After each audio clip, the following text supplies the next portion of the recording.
Continuing my journey through the past, today we'll be looking at some of the best games that 1988 had to offer. This year had a ton of great classics across both the NES and Sega Master System. Just like the last one, we'll only be counting games released on home consoles. If you want to check out some of the best 80s arcade games, I did an entire top 10 video on those as well. I'm also staying true to the rule that these games must have been released in 1988 here in North America, as this is where I grew up. If you enjoy these videos, be sure to like, subscribe, and turn notifications to all so you won't miss the next ones. And check out the previous entry where I took a look at the top 5 games from 1987. Now sit back and relax while I count out the top 5 games from 1988.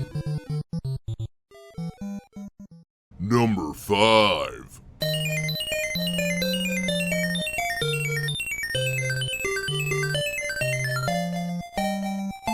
At number 5 is an all-time arcade favorite of mine that's come home on the NES. Bubble Bobble is a game I've played probably a million times, both on my own and with some of my best friends. Be it on the NES or on the multiple different re-releases on later platforms and compilation packs, Bubble Bobble is an absolute timeless classic that's always a blast to play. Easy to pick up at any time, but difficult to complete, Bubble Bobble is all about trapping your enemies in bubbles, then popping them to destroy them. Don't be too slow though, or you'll have to deal with these invincible ghost dinos who will home in and kill you in a single hit. With all kinds of warp items, bonus stages, and offensive items at your disposal, Bubble Bobble was a simple arcade-style game with a ton of options, which is why it made the list at number 5. Number 4.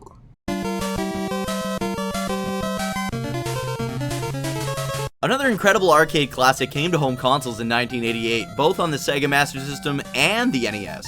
Double Dragon was one of the first beat-em-up games and really led the pack in the arcade, but it was honestly even better when it was brought to the NES and Master System. I'm cheating a bit here by having both versions on this, but they're both so good while being very, very different. The Master System is like a smaller version of the arcade one, but filled with a ton of action and fun. It has great multiplayer action and does a great job of bringing what made the arcade version awesome home to play through with your friends. The NES version completely changed things by making it a single-player game with a level-up progression system. They redesigned the stages and made the game feel a lot more tight, and the progression system encouraged you even more to lay the smackdown on these punks. As you progressed, you would learn new attacks, expanding your possible combos and playstyle. With it being fairly single-player, it also changed your brother Jimmy into being a straight-up villain, unfortunately. I love both of these games so much, but if I had to choose one, I've got to go with the Master System version for its fun co-op gameplay and level design. For all these reasons and more, Double Dragon takes the 4th spot on the list.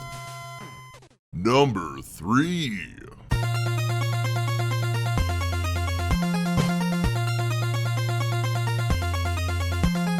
The Castlevania series is one of my favorite franchises of all time, but this one does seem to be fairly polarizing, especially with some of the later fans. Castlevania 2 Simon's Quest helped create the Metroidvania genre, so it was blazing a trail as a bit of an open-world Castlevania adventure. In fact, as much as some of the newer Metroidvania-style Castlevania games are better in overall quality and gameplay, Simon's Quest did probably the best job of making you feel like you were exploring the world of Castlevania in that time period. Think about it, Symphony of the Night and Aria of Sorrow are much better in pretty much every other way, but you're confined to Dracula's castle. Sure, it's a massive castle, but it's still basically just one crazy fleshed out location. Simon's Quest has you roaming the countryside, going from town to town in order to hunt down and collect Dracula's remains, in order to unite and destroy them, putting an end to Dracula and his antics once and for all. On his journey, Simon will meet a bunch of different people who give him clues and items that'll help him on his journey. Simon will level up, gain new equipment, and take on new castle-like mansions on his quest. This game just felt so much more than what the original and even a lot of the later games were in terms of scope of the journey. Sure, it was grindy and cryptic as all heck, but especially while being a trailblazer for the genre, Simon's Quest was an unforgettable final journey with the legend himself, Simon Belmont. Because of all this, and despite its flaws, Castlevania 2 Simon's Quest is the 3rd best game from 1988. For all you Castlevania fans, be sure to check out my top 10 Castlevania games video I made a few years ago for Halloween, and let me know your favorites. Number 2.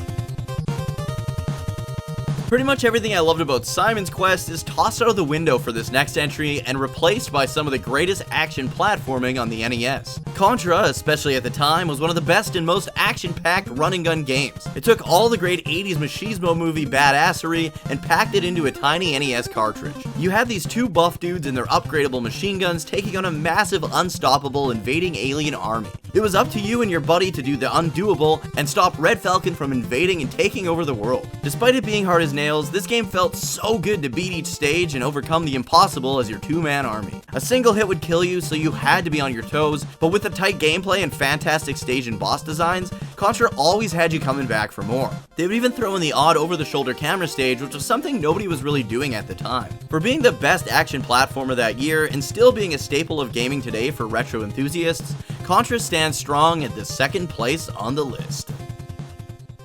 Number 1.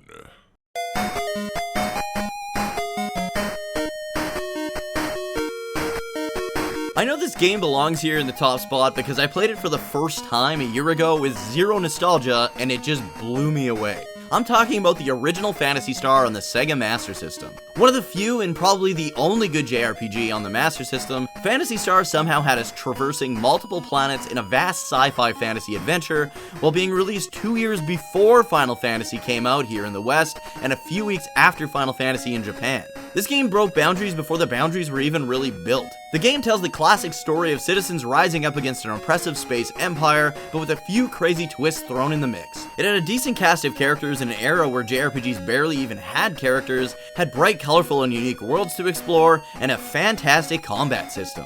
You had futuristic vehicles that you needed in order to traverse the more dangerous parts of these planets, and even your own spaceship, allowing you free travel between them eventually. Sure, it's still an 8-bit era JRPG, so people who aren't able to get into those will possibly have a tough time getting through it without some assistance, but Phantasy Star on the Sega Master System is the #1 game from 1988 by a long shot. This game completely blew my mind when I played it, and I really can't wait to play the rest of the series.